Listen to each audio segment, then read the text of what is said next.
سورة الحاقة مكية بسم الله الرحمن الرحیم شروع اللہ کے نام سے جو بڑا مہربان نہایت رحم والا ہے۔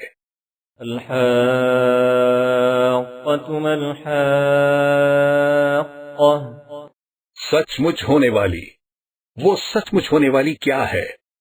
وما أدراك ما الحاقة اور تم کو کیا معلوم ہے کہ وہ سچ مچ ہونے والی کیا ہے؟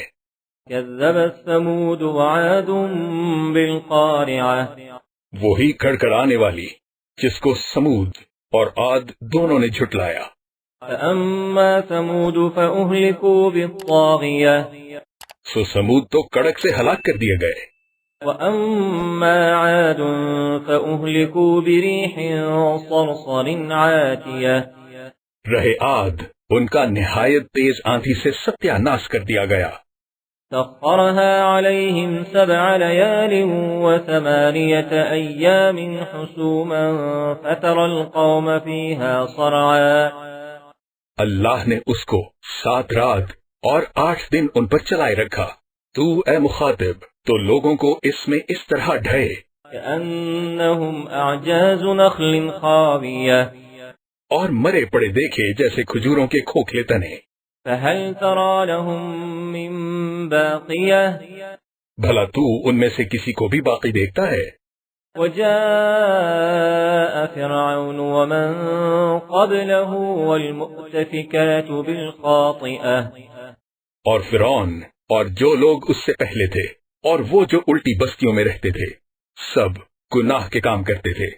فعصوا رسول ربهم فأخذهم أخذة رابية انہوں نے اپنے پروردگار کے پیغمبر کی نافرمانی کی تو اللہ نے بھی ان کو بڑا سخت پکڑا۔ إنا لما طغى الماء حملناكم في الجارية جب پانی طغیانی پر آیا تو ہم نے تم لوگوں کو کشتی میں سوار کر لیا، لنجعلها لكم تذكرة وتعيها أذن واعية تاکہ اس کو تمہارے لیے یادگار بنائیں اور یاد رکھنے والے کان اسے یاد رکھیں۔ فإذا نفخ في الصور نفخة واحدة تو جب سور میں ایک بار پھونک مار دی جائے گی، وحملت الأرض والجبال فدكتا دكة واحدة اور زمین اور پہاڑ دونوں اٹھا لیے جائیں گے، پھر ایک بارگی توڑ پھوڑ کر برابر کر دیے جائیں گے۔ فيومئذ وقعت الواقعة تو اس روز ہو پڑنے والی یعنی قیامت ہو پڑے گی۔ وانشقت السماء فهي يومئذ واهية اور آسمان پھٹ جائے گا تو وہ اس دن کمزور ہوگا۔ والملك على أرجائها اور فرشتے اس کے کناروں پر اتر آئیں گے۔ ويحمل عرش ربك فوقهم يومئذ 8 اور تمہارے پروردگار کے عرش کو اس روز 8 فرشتے اٹھائے ہوں گے۔ يومئذ تعرضون لا تخفى منكم خافية اس روز تم سب لوگوں کے سامنے پیش کیے جاؤ گے اور تمہاری کوئی پوشیدہ بات چھپی نہ رہے گی۔ فأما من أوتي كتابه بيمينه فيقول هاؤم اقرءوا كتابيه تو جس کا اعمال نامہ اس کے داہنے ہاتھ میں دیا جائے گا وہ دوسروں سے کہے گا کہ لیجئے میرا نامہ اعمال پڑھیے۔ إني ظننت أني ملاق حسابيه مجھے یقین تھا کہ مجھ کو میرا حساب کتاب ضرور ملے گا۔ فهو في عيشة راضية بس وہ شخص من مانے عیش میں ہوگا، في جنة عالية یعنی اونچے اونچے محلوں کے باغ میں، قطوفها دانية جس کے میوے جھکے ہوئے ہوں گے۔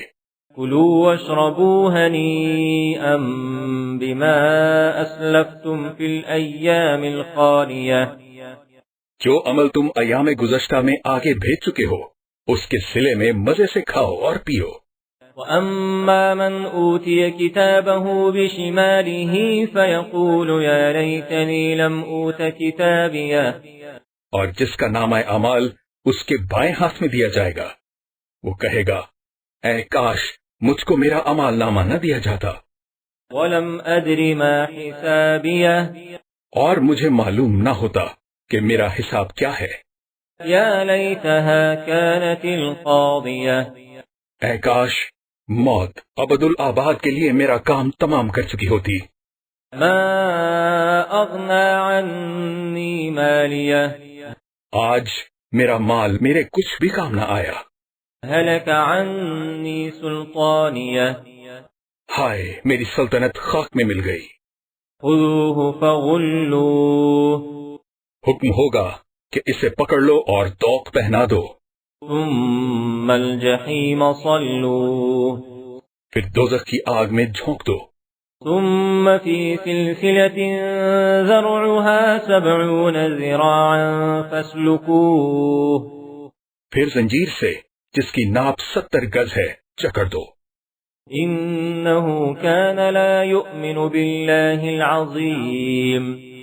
یہ نہ تو اللہ جل شانہ پر ایمان لاتا تھا ولا يحض على طعام المسكين. اور نہ فقیر کے کھانا کھلانے پر آمادہ کرتا تھا. فليس له اليوم هاهنا حميم ولا طعام إلا من غسلين. سو آج اس کا بھی یہاں کوئی دوستدار نہیں اور نہ پیپ کے سوا اس کے لیے کھانا ہے. لا يأكله إلا الخاطئون. جس کو گناہگاروں کے سوا کوئی نہیں کھائے گا. فلا أقسم بما تبصرون وما لا تبصرون. تو ہم کو ان چیزوں کی قسم جو تم کو نظر آتی ہیں اور ان کی جو نظر نہیں آتی. إنه لقول رسول کریم. کہ یہ قرآن فرشتہ عالی مقام کی زبان کا پیغام ہے. وما هو بقول شاعر. اور یہ کسی شاعر کا کلام نہیں. قلیلا ما تؤمنون. مگر تم لوگ بہت ہی کم ایمان لاتے ہو. ولا بقول کاہن. اور نہ کسی کاہن کے مسخرفات ہیں. قلیلا ما تذکرون. لیکن تم لوگ بہت ہی کم فکر کرتے ہو. تنزیل من رب العالمین. یہ تو پروردگار عالم کا اتارا ہوا ہے. ولو تقول علینا بعض الاقاویل. اگر یہ پیغمبر صلی اللہ علیہ وآلہ وسلم ہماری نسبت کوئی بات جھوٹ بنا لاتے لأخذنا منه بالیمین. تو ہم ان کا داہنا ہاتھ پکڑ لیتے. ثم لقطعنا منه الوتین. پھر ان کی رگے گردن کاٹ ڈالتے. فما منکم من احد عنه حاجزین. پھر تم میں سے کوئی ہمیں اس سے روکنے والا نہ ہوتا. وَإِنَّهُ لَتَذْكِرَةٌ لِّلْمُتَّقِينَ. اور یہ کتاب تو پرہیزگاروں کے لیے نصیحت ہے. وَإِنَّا لَنَعْلَمُ أَنَّ مِنكُم مُّكَذِّبِينَ. اور ہم جانتے ہیں کہ تم میں سے بعض اس کو جھٹلانے والے ہیں. وَإِنَّهُ لَحَسْرَةٌ عَلَى الْكَافِرِينَ. نیز یہ کافروں کے لیے موجب حسرت ہے. وَإِنَّهُ لَحَقُّ الْيَقِينِ. اور کچھ شک نہیں کہ یہ برحق قابل یقین ہے. فَسَبِّحْ بِاسْمِ رَبِّكَ الْعَظِيمِ. سو تم اپنے پروردگار عز و جل کے نام کی تنزیہ کرتے رہو.